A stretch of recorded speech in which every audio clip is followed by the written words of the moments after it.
अस्सलाम वालेकुम दोस्तों, मेरा नाम कदस भट्ट। इस वीडियो में आपके साथ मैं क्रिप्टो मार्केट की ताज़ा तरीन अपडेट्स, न्यूज़ और कुछ क्रिप्टो करेंसीज के प्राइस एनालिसिस और साथ कुछ रैंडम इन्फॉर्मेशन होती है वो भी मैं आपके साथ लाजमी शेयर करता हूं। अभी ये स्क्रीन पे आपको नज़र आ रहा है, ये बैंक अल्फला ने अपने कस्टमर्स को कल मैसेजेस किया है और ये मैसेज जो है कल से सोशल मीडिया पे इसके ऊपर अच्छी खासी बातचीत हो रही है। मैसेज में बैंक अल्फला अपने क्लाइंट्स को कह रहा है कि भाई आपका पैसा जो है वो हम तय करेंगे कि आपको कहाँ इन्वेस्ट करना चाहिए, कहाँ पे नहीं इन्वेस्ट करना चाहिए। तो दूसरे लफ्ज़ों में वो आपको तनबीह कर रहे हैं कि अगर आप क्रिप्टो करेंसीज में इन्वेस्टमेंट करते हैं तो हम आपका पैसा जो है वो सीज कर लेंगे, फ्रीज कर लेंगे। तो मेरा मानना यह है कि यही वो वजह है जिस वजह से लोगों का रुझान जो है वो क्रिप्टो करेंसीज की तरफ चला जाता है। दो चीज़ें हैं बड़ी मेजर जो लोगों को क्रिप्टो करेंसीज की तरफ लेके जाती है। तीसरी आप स्पेकुलेशन भी लगा लें, इसमें कोई शक नहीं है कि वाकई फ़िलहाल जो एक फोमो की सिचुएशन है, हर बंदा देखता है यार ये फ़लाँ जगह पे अगर वो इन्वेस्टमेंट करे तो वहाँ से उसको इतने गुना प्रॉफिट हो सकता है। तो ये एक सिचुएशन भी है जो क्रिप्टो मार्केट में इन्वेस्टर को लेके आती है। लेकिन हकीकत ये है जो मैच्योर इन्वेस्टर है, ये दो वजूहात की वजह से वो क्रिप्टो करेंसीज में इन्वेस्टमेंट करता है। नंबर वन तो ये कि उसका पैसा उसका इख्तियार होना चाहिए, ना कि कोई डिसाइड करे जैसा कि बैंक का मैसेज आपको नज़र आ रहा है। दूसरा, आपके पैसे की वैल्यू ओवर द टाइम वो बढ़नी चाहिए। अब ये जो बैंक्स और गवर्नमेंट्स को एक तरह की परेशानी लगी हुई है कि हमारे जो शहरी है, हमारे जो क्लाइंट्स हैं, वो कहीं क्रिप्टो करेंसीज में इन्वेस्टमेंट करेंगे तो हमारा सारा स्ट्रक्चर ही ना बैठ जाए। सोचने वाली बात यह है कि आप लोगों के पास ये स्ट्रक्चर था, आप लोगों ने क्या किया है। आप थोड़ी देर के लिए इमेजिन करें कि आप आज से मैं मुझे मुझे आज भी याद है, मैं आज से या बेनजीर आई थी पाकिस्तान में वापस, मेरा ख्याल है 2008 के 7 की बात है। तो मेरी सैलरी थी 15,000 रुपया। आज से कुछ 20 साल पहले, तकरीबन 15, 16, 17 साल पहले। तो मैं 15,000 रुपये में गुजारा कर रहा था। लेकिन आज मेरे दोस्तों भाइयों, जब मैं वीडियो बना रहा हूँ, आप खुद इमेजिन करें, क्या आप 15,000 रुपये में गुजारा कर सकते हैं? ये जो पैसा है, पैसे की वैल्यू जो कम हो जाती है, ये इसी वजह से होती है मेरे दोस्तों भाइयों, क्योंकि हुकूमतों के पास पैसा प्रिंट करने की ऑप्शन होती है। वो जब कभी भी अपने फाइनेंशियल क्राइसिस से निकलना चाहती है, वो पैसा प्रिंट करती है। क्योंकि पैसा प्रिंट करने के लिए पीछे जो रिजर्व्स हैं वो वहीं के वहीं रहते हैं। उसको पैच करने के लिए जो पैसा मजीद प्रिंट किया जाता है, तो उससे फ़र्क ये पड़ता है जो ऑलरेडी पैसा होता है उसकी वैल्यू डाउन हो जाती है। इसको इन्फ्लेशन, फाइनेंशियल लैंग्वेज में इसको इन्फ्लेशन या महंगाई बोलते हैं। यानी आपका पैसा डी वैल्यू हो जाता है, चीज़ों की वैल्यू जो है वो बढ़ जाती है क्योंकि आपका पैसा डी वैल्यू हो गया। तो मेरे दोस्तों भाइयों, एक आम बंदे को ज़िंदगी गुजारने के लिए जितना आज से मतलब एक नॉर्मल ज़िंदगी गुजारने के लिए एक 20 साल पहले जितनी उसको मेहनत करनी पड़ रही थी, आज भी उसको उतनी ही मेहनत, बल्कि कई तो बेचारे 2 जॉब्स करते हैं सिर्फ अपनी फैमिली का स्ट्रक्चर, अपनी फैमिली को फीड करने के लिए। तो ये जो मेहनत डबल हो गई है, लेकिन उसकी ज़िंदगी उसी तरह एवरेज लाइफ वो गुजार है। उसकी वजह यह है क्योंकि हुकूमतें पैसा छाप छाप के पैसे को डी वैल्यू कर देती हैं। तो आप खुद इमेजिन करें, खान साहब की जब हुकूमत आई 125 रुपए का डॉलर था। आज जब मैं वीडियो बना रहा हूँ मेरा ख्याल है 175-8 के करीब जो है वो इंटर बैंक रेट है उसका। तो ये इतने पैसे की जो कदर कम हुई है, अब ये पैसा लेके जब मैं शॉपिंग करने जाता हूँ तो प्राइसेस जो है वो कई गुना ऊपर। तो दूसरे लफ्ज़ों में आपके पास जो ऑप्शंस थी कि आप शहरियों को, अपने क्लाइंट्स को ऐसी सर्विसेज देते हैं कि वो किसी और दूसरी ऑप्शन की तरफ जाते ही ना। और आज अगर उनको कोई ऑप्शन मिल गई है, आप बिटकॉइन की मिसाल ले लें। बिटकॉइन जितना मर्जी टफ सिचुएशन हो जाए, बिटकॉइन की जो सप्लाई है वो 21 मिलियन से ज़्यादा नहीं हो सकती। डिमांड जितनी बढ़ेगी बिटकॉइन की, उसकी प्राइस अप्रिशिएट होएगी। इसको फियाट करेंसी के साथ अगर आप कंपेयर करें तो जैसे ही ज़रूरत पड़ती है हुकूमत पैसा छापना शुरू कर देती है। क्योंकि क्रिप्टो करेंसीज में नॉर्मली जो बिटकॉइन है, जो टॉप किंग क्रिप्टो करेंसी है, उसकी क्वांटिटी जो है वो चूंकि फिक्स है। तो जब कभी डिमांड उसकी बढ़ती है, डिमांड उसकी बढ़ती है इंस्टीट्यूशनल, तो उसमें मजीद सरमायाकारी आती है, तो ऑलरेडी जो कॉइन्स होते हैं उनकी वैल्यू अप्रिशिएट होती है। तो ये वजह है मेरे दोस्तों भाइयों, लोग क्रिप्टो करेंसीज में इन्वेस्टमेंट करते हैं। तो अगर आपने लोगों को कहना है कि वो क्रिप्टो करेंसीज में इन्वेस्टमेंट ना करें, तो कोई और ऐसा बिजनेस मॉडल दें जिसमें लोगों के जो है वो इन्वेस्टमेंट करके तो वहाँ से वो अच्छा खासा अर्न कर लें। और रही बात जो दूसरे इश्यूज़ हैं, कभी कभी तो मुझे ऐसे लगता है, पता नहीं मुझे ये कहना चाहिए या नहीं, कि जो हमारी हुकूमत है शायद वो कारपोरेट्स के हाथों में खेल रही है। दुनिया इंसान ने अब ये फैसला कर लिया है कि वो एक डिसेंट्रलाइज सोसाइटी में रहना चाहता है, जिसमें वो और ऐसी सोसाइटी जिसको डाओ ऑपरेट कर रहे हो। डाओ क्या होता है? डिसेंट्रलाइज ऑटोनोमस ऑर्गेनाइजेशन, जिसमें इदारे जो हैं किसी फर्द वाहिद की ख्वाहिश पे ना चलें, बल्कि वो एक ग्रुप ऑफ पीपल जो कि उस ऑर्गेनाइजेशन के टोकन लेके बैठे होंगे, वो एक कलेक्टिव विजडम, एक डेमोक्रेटिक इन्वायरमेंट के अंदर इदारों को चलाएं। और यही इंसान ने अभी तक एक्सपीरियंस किया कि जब कभी इंसान फर्द वाहिद सेंट्रल बॉडी के कंट्रोल में होता है तो उसके मतलब ओवर द टाइम उसके करप्ट होने या उसके ख़राब होने के चांसेस ज़्यादा होते हैं। जबकि इंसान अगर डेमोक्रेटिक अप्रोच अपनाता है तो उससे ये जो फ्लॉज है उसके कम है। उसके भी फ्लॉज हैं लेकिन इतने नहीं है जितने कि सेंट्रलाइज बॉडी। तो इंसान ने फैसला कर लिया है कि वो डिसेंट्रलाइज सोसाइटी में रहना चाहता है, जिसको फर्द वाहिद या कोई सेंट्रल बॉडी नहीं बल्कि डाओ ऑपरेट करेंगे। और रही बात, ऐसे जैसे मैंने आपको कहा कि ऐसे लगता है कि जैसे हुकूमत जो है कारपोरेट्स के हाथों में खेलती है। कारपोरेट्स कौन से हैं? बैंक्स। बैंक्स का बराह रास्त मुफाद है। अगर लोग बैंक्स में पैसा निकाल के तो क्रिप्टो करेंसी में इन्वेस्टमेंट करें और उन क्रिप्टो करेंसीज को वो अपने पर्सनल वॉलेट में रखें, तो पैसा बैंक, अगर बैंक के पास पैसा नहीं होगा तो बैंक पैसा कैसे कमाएगा? तो मुझे ऐसे लग रहा है कि स्टेट बैंक ऑफ पाकिस्तान के नुमाइंदगान ने जो उधर सिंध हाई कोर्ट में स्टेटमेंट्स वगैरह दी है, उसमें किसी एक्सपर्ट, क्रिप्टो एक्सपर्ट की ओपिनियन की बजाय किसी जो कारपोरेट्स हैं उनका इन्फ्लुएंस मुझे ज़्यादा नज़र आता है। और जो इश्यूज उन्होंने उठाए हैं, मैंने तो वैसे कल की वीडियो में भी डिस्कस किए थे। अब उनमें से ये देखें, ये एक न्यूज़ है, टेथर जो यूएसडीटी है उसने 3 वॉलेट सीज किए हैं जिसमें $160 मिलियन के फंड्स पड़े हुए थे। अब और क्यों किए? क्योंकि लॉ इन्फोर्समेंट एजेंसीज जो है उन्होंने टेथर को लेटर लिखा, जी ये वाले जो एड्रेस है ये इलीगल एक्टिविटीज़ में शुमार हैं, तो प्लीज़ इसके खिलाफ एक्शन करें। उन्होंने वो फंड जो हैं वो फ्रीज कर दिए। अब वो जिस बंदे के वॉलेट्स में, 3 वॉलेट्स में जो फंड पड़े हुए हैं वो यूज़ नहीं कर सकते। तो अगर आपको इस तरह के कोई मसाइल हैं कि क्रिप्टो करेंसी को इस्तेमाल करते हुए जो इलीगल एक्टिविटीज़ वो प्रमोट हो सकती हैं, तो आपको टेंशन लेने की ज़रूरत नहीं है। ये आपके सामने मिसाल है कि अगर आप अभी ये FIA जो है वो केस की सुनवाई कर रहा है, वो जो जिन लोगों ने स्कैमर ने किए हैं उनके एड्रेस बाइनांस के वॉलेट पे हैं, तो बाइनांस चाहे तो उनको अच्छा खासा डाटा प्रोवाइड कर सकता है और उनके फंड्स जो हैं इस तरह फ्रीज हो सकते हैं, यानी जिन्होंने लूटा है पाकिस्तानियों को उनके पैसे उनके लिए भी बेकार हो सकते हैं।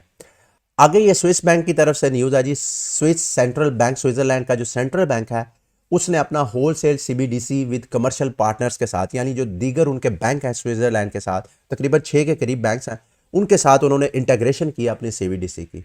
तो आप ये क्यों नहीं देखते? आप चाइना की, सऊदी अरेबिया की मिसालें वहाँ पे हाई कोर्ट में देते हैं। अब इन तरह के जो प्रोग्रेसिव कंट्रीज़ होती हैं, जो मॉडर्न कंट्रीज़ होती हैं, उनकी मिसाल क्यों नहीं आपने हाई कोर्ट में जाके दी है कि भाई वो सारे जो है अपना अपना CBDC लॉन्च कर रहे हैं ताकि वो उनकी इंटरनेशनल पेमेंट्स की सेटलमेंट, उनका रेमिटेंस और उनके जो दीगर गवर्नेंस के मामलात हैं वो सारे ब्लॉकचेन टेक्नोलॉजी पे आ जाए। तो आप इनकी मिसाल क्यों नहीं देते हैं? Why don't you learn from these countries? अच्छा, उसके बाद एक और मैं आपके साथ न्यूज़ शेयर करना चाह रहा हूँ। टोंगा, ये एक आइसलैंड है, छोटा सा एक कंट्री समझ लें। इसकी जो टोटल आबादी है तकरीबन 1,26,000 के करीब है। उन्होंने भी कहा है कि वहाँ के जो साबका पार्लियामेंटेरियन है उसने कहा है कि इस साल के नवंबर या दिसंबर, यानी 2022 के नवंबर या दिसंबर में टोंगा भी बिटकॉइन को अपना लीगल टेंडर करार देगा। तो ये भी एक तरह की पॉजिटिव न्यूज़ है। क्यों देगा? क्योंकि इनकी जो टोंगा की जो GDP है उसका मेरा ख्याल है 40%, 30 to 40% जो है वो सारे का सारा फॉरेन रेमिटेंस है। तो वो क्यों करना चाहते हैं? ताकि उनके शहरी दुनिया में जहाँ कहीं भी काम करके पैसा भेजते हैं, तो ये जो इंटरनेशनल पेमेंट प्रोसेसर्स हैं जो उनके इंटरनेशनल पेमेंट्स को प्रोसेस करवा के कमीशन खाते हैं 5-6%, वो अपने शहरियों के पैसे बचाएं, वो पैसे अपने ख़जाने में जमा करके अपने शहरियों की फलाह बहबूद पे लगाएं। तो यही तो मैं कह रहा हूँ, अगर हुकूमत पाकिस्तान भी अगर बिटकॉइन को लीगल टेंडर नहीं करार देना तो अपना एक CBDC लॉन्च करके अपना स्टेबल कॉइन लॉन्च करे, उसके ज़रिए पाकिस्तानियों को कहे दुनिया के जिस कोने में भी है, जब कभी भी उन्होंने घर वालों को पैसे भेजने हैं उसके ज़रिए भेजे। तो आप इमेजिन करें हर महीने तकरीबन $2.5 अरब का रेमिटेंस आता है हमारे पाकिस्तान में। तो अगर इसका, मैं जैसे पिछले कई वीडियोज़ में आपको बताता आ रहा हूँ, अगर 5% भी कमीशन में चला जाता है, ये सेव कर लें तो तकरीबन 120-25 मिलियन के फंड्स बनते हैं। तो अगर ये भी एक तरह की एग्जांपल है, दुनिया कहाँ की कहाँ पहुंची हुई है और हम लोग जो है अभी भी कॉर्पोरेट इंटरेस्ट को जो है वो फोकस करते हैं। अच्छा जी, डोज कॉइन ने एकदम जंप लिया। मैंने कहा जाते जाते आपको बताता चलूँ कि डोज कॉइन की प्राइस जो है वो क्यों अप्रिशिएट हो रही है।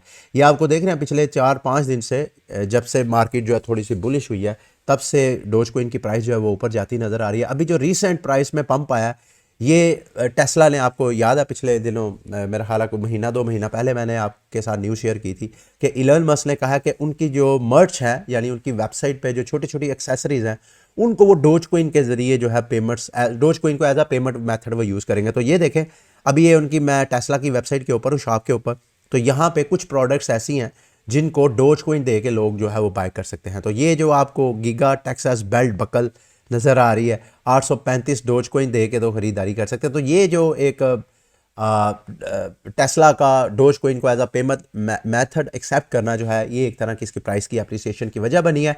और ये जो फर्स्ट रेजिस्टेंस आई है इसको, ये 19-20 सेंट के करीब, अगर इसको डोज कोइन की प्राइस जो है वो ब्रेक करती है तो फिर बिटकॉइन, सॉरी, इसकी डोज कोइन की प्राइस जो है नेक्स्ट आप उसका 25-26 सेंट पे जा सकता है। ठीक है, तो आगे चलते हैं। आगे मैंने बाइनांस के, अक्सर मैं आप लोगों को कहता हूं कि जितने लॉन्च पैड्स हैं उनमें टोकन्स जो लॉन्च होते हैं उनको सस्ते दामों आप ख़रीदें।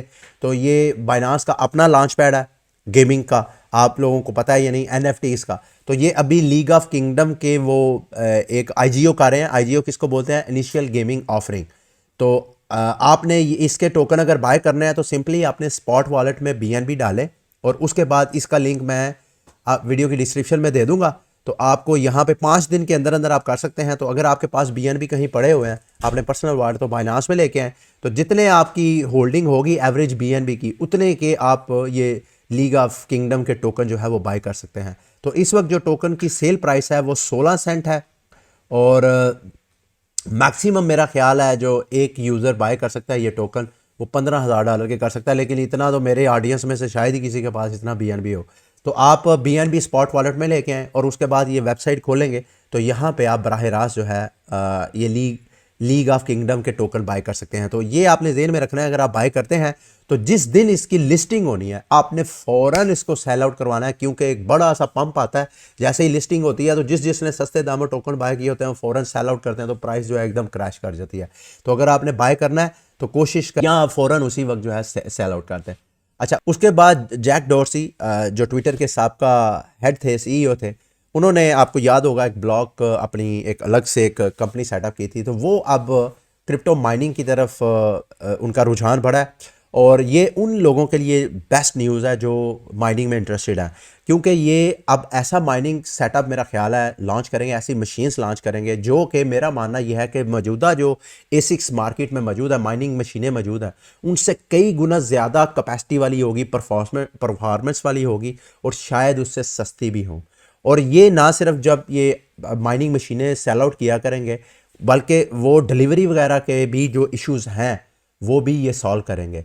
एक तो जो मशीनें, मेरा मानना यह है कि जो मशीनें, ये माइनिंग मशीनें ASICs वगैरह को लॉन्च करेंगे, वो मशीनें रवायती जो मशीनें मार्केट में इस वक्त अवेलेबल हैं उनसे कई गुना ज़्यादा परफॉर्मेंस वाली होंगी, और शायद सस्ती भी होंगी। तो आपने ये नज़र रखनी है। मैं वैसे जैसे कोई न्यूज़ आती जाएगी आपके साथ लाजमी शेयर करूँगा। लास्ट में ये मैंने स्टार शार्क से मतलब एक शीट बनाई थी आप लोगों के लिए कि अगर आपने कोई चीज़ मेरे से पूछनी है तो आप पूछ सकते हैं। तो ये सबसे पहले क्वेश्चन पता नहीं किसने किया जी, नाम तो उसने लिखा नहीं है। अस्सलाम वालेकुम sir, I want to know that if crypto is ban in Pakistan can we do trading. हाँ, क्यों नहीं, आप डिसेंट्रलाइज एक्सचेंजेस में ट्रेडिंग कर सकते हैं। आप अगर पाकिस्तान बैन भी कर देता है पहले नंबर पे, तो भाई आपकी हुकूमत ये कहती है कि आपने ये काम नहीं करना, तो आप क्यों वो काम करेंगे? अगर करेंगे तो अपने लिए मसाइल बढ़ाएंगे। आप इस तरह का काम ना करें। अगर आपको कोई एतराज़ है तो आप उसको, हुकूमत की ओपिनियन को चेंज करवाएं, आप उसके लिए फ़ाइट करें, आप अदालत जाएं, अदालत से जाके रुजू करें उनसे कि जी मैं ये काम करना चाहता हूँ, मुझे हुकूमत पाकिस्तान ने मना किया है, इसकी मुझे वजाहत दी जाए क्यों मना किया है। मेरे फंडामेंटल राइट्स हैं कि मैं जहाँ चाहे मर्जी, जिस तरह की मर्जी चाहे ट्रेडिंग करूँ। ठीक है। और उसके अलावा अगला क्वेश्चन है सर, हमें कैसे पता लगेगा कि कौन से कार्ड्स वाली शार्क बाय करनी है? आप मेरा ख्याल है स्टार शार्क से मतलब आप कह रहे हैं। स्टार शार्क के जब आप मार्केट प्लेस पे जाते हैं तो हर शार्क के ऊपर जब आप क्लिक करते हैं, वैसे तो शार्क के प्राइसेस जो हैं वो काफ़ी कम हुई हैं। तो ये नीचे आके ये देखें सारे कार्ड्स हैं। अब ये देखें, ये वाली जो कार्ड है इस पे ज़ीरो एनर्जी है, यानी बगैर एनर्जी के आप ये कार्ड यूज़ करेंगे तो आपको 50 की शील्ड मिलेगी। इसी तरह ये वाला जो कार्ड है ये भी ज़ीरो एनर्जी, यानी बगैर एनर्जी के कार्ड यूज़ कर सकते हैं, 20 का डैमेज डालेगा। और दूसरे का डिस्कार्ड कार्ड एट रैंडम, जो आपका एनिमी है उसके जो कार्ड्स होते हैं उन कार्ड में से एक को डिस्कार्ड कर देगी। अच्छा, उसके बाद ये वाली एक एनर्जी यूज़ करेगा 130 का डैमेज। तो ये सारी कार्ड्स जब आप शार्क के ऊपर क्लिक करते हैं तो नीचे जाके देखें, उसके कार्ड की सारी डिटेल आपको नज़र आती है। ठीक है, उसके बाद अगला क्वेश्चन आपने मेरे से किया जी, सर क्या हम 3 चीपेस्ट शार्क बाय करके 30 सी टोकन अर्न कर सकते हैं? हाँ, जो स्टार्क शार्क में अर्निंग का है ना, वो अरीना में अर्निंग नहीं होती है, सिर्फ आप एडवेंचर मूड में अर्निंग कर सकते हैं। और एडवेंचर मूड इतना आसान होता है कि आपके पास किसी भी किस्म की शार्क है, आप आसानी से एडवेंचर मूड प्ले करके तो आप, मेरा ख्याल है 30 जो है वो टोकन तो आसानी से अर्न कर सकते हैं। देखें, दिन में अगर आप 12 गेम प्ले करते हैं तो 12 दूनी 24, तो ये हो गया ना।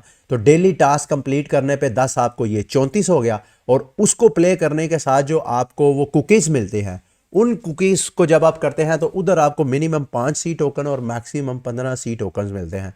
तो ऑन एवरेज बड़ी आसानी से आप 35 से 40 सी टोकन जो है वो अर्न कर सकते हैं। ठीक है। सलाम सर, मैं 2 महीने से स्पॉट ट्रेडिंग कर रहा हूँ लेकिन कुछ प्रॉफिट नहीं हो रहा, तो स्टेकिंग में करना चाहता हूँ। कर लें, लेकिन स्टेकिंग में इतना प्रॉफिट नहीं होता। आप वैसे क्रिप्टो करेंसीज को लेके, और स्टेकिंग का एक मसला है कि आपने अपने फंड्स जो हैं किसी और को देने हैं जिसने आपके फंड्स यूज़ करने हैं, तो खुदा ना खासा उधर को मसला हो जाता है। फॉर एग्जांपल प्रूफ ऑफ जो स्टेक कंसेंसस वाले ब्लॉकचेन है, बीएनबी की मिसाल ले लें, उसमें आपने स्टेकिंग ये करनी होती है कि वैलिडेटर को आपने अपने बीएनबी देने होते हैं। अगर उस वैलिडेटर को कोई प्लंटी पड़ती है तो फंड्स तो आपके भी हैं, तो आपको भी वो प्लंटी चार्ज होगी। तो इसकी बजाय आप लेके तो आप रख लें, ट्रेडिंग वगैरह ना करें अगर आपको नहीं करनी आती। वैसे कोइंस लेके तो लॉन्ग टर्म के लिए उसको सेव कर लें। अच्छा सर, रेंट पे जो शार्क मिलती है उन पर अपडेट करें, और क्या मैं एक शार्क लेकर रेंट पे? जी ऐसा कर सकते हैं। मैं बार बार रिपीट क्यों करते हैं, क्वेश्चन ऑलरेडी डिस्कस किया हुआ है। शर्जील खान मुकद्दस भाई, अगर हम बाइनांस में ही अपने फंड्स रहने दें तो 1 साल के बाद आप चाहते हैं कि दोबारा, तो भाई आप क्यों बाइनांस में रखें, अपने पर्सनल वॉलेट में रखें। आपको क्या, वैसे तो कोई इशू नहीं है। जब तक बाइनांस है, आपके फंड्स को उन्होंने यूज़र नेम और पासवर्ड के ज़रिए एक्सेस दी है, आप कर सकते हैं। और मेरा ख्याल है शायद इनका कोई हो कि 3 माह अगर कोई अकाउंट इनएक्टिव रहता है तो शायद वो अकाउंट वगैरह का नोटिस भेज देंगे कि आपका अकाउंट हमने बंद कर देना है, लेकिन वो आपको कम्युनिकेट लाजमी करेंगे। अच्छा, how to check market capitalisation of BTC when it was $100? मुझे नहीं पता ये कैसे हम, कि जब बिटकॉइन की प्राइस $100 थी उस वक्त पीछे कैपिटल कितना था, ये मुझे नहीं, मेरे इल्म में नहीं है, ये कैसे मालूम हो सकेगा। अच्छा सर, मेरा अकाउंट साइन अप नहीं हो रहा। कौन सा अकाउंट नहीं साइन अप हो रहा? I love you too Sharjeel साहब। सर, आपसे कांटेक्ट किया जा सकता है आपके रेफरल में गेम ऑन करने, और मैं 44 सी बनाए हैं। वेरी गुड यार, 44 बिल्कुल, मतलब आप बड़ी आसानी से 35 से 40 के दरमियान सी टोकन आप 3 शार्क के साथ कर सकते हैं, क्योंकि आप अरीना के 2 गेम्स आपने विन करनी है। उसके बाद अरीना ज़्यादा ना आप खेलें, उसके बाद एडवेंचर मोड में आ जाए, और एडवेंचर मोड में इतना आसान है जीतना। और कभी कभी तो मुझे ऐसे लगता है कि शायद इसी वजह से ये मुझे रिस्की गेम लगती है। इतना आसान तो नहीं होना चाहिए ना एडवेंचर गेम है तो, लेकिन फिर भी आपने मेरे दोस्तों भाइयों स्टार शार्क में इन्वेस्टमेंट करनी है तो आपने ये जेन में रख के करनी है कि ये आपकी रिस्क की इन्वेस्टमेंट है। मेरी अपनी इन्वेस्टमेंट में मुझे ये टेंशन लगी हुई है कि ये गेम कहीं बंद ना हो जाए। मैं तो सबसे पहले कोशिश कर रहा हूँ कि जितना मेरा कैपिटल है, 10 BNB मैंने इसमें डिपॉजिट किए थे। अब मेरे जब तक वो 10 BNB मैं कैश आउट नहीं करवा लेता, उस वक्त तक मुझे भी डर ही है, ख़तरा ही है। तो जैसे ही हो जाएंगे उसके बाद फिर टेंशन ही कोई नहीं है। 2 टीम्स मैंने बनाई है, आप भी 2 टीम बना के 2 मुख्तलिफ मोबाइल पे उसको प्ले कर सकते हैं। कोशिश करें कि इंटरनेट भी मुख्तलिफ यूज़ करें। मैं क्या करता हूँ, एक मैं वाईफाई यूज़ कर लेता हूँ और एक मोबाइल पे मैं उस मोबाइल का डाटा यूज़ कर लेता हूँ। तो 2 मुख्तलिफ मोबाइल पे 2 टीम्स के साथ मैं प्ले कर रहा हूँ। ऑन एवरेज जो है वो 70 सी टोकन मुझे 2 टीम्स पे डेली अर्निंग हो रही है। ठीक है, ये था आज का बुलेटिन। उम्मीद करता हूँ कि आज का बुलेटिन भी आपके लिए इन्फॉर्मेटिव रहा होगा। अगली वीडियो तक के लिए मुझे इजाज़त। अल्लाह हाफिज़।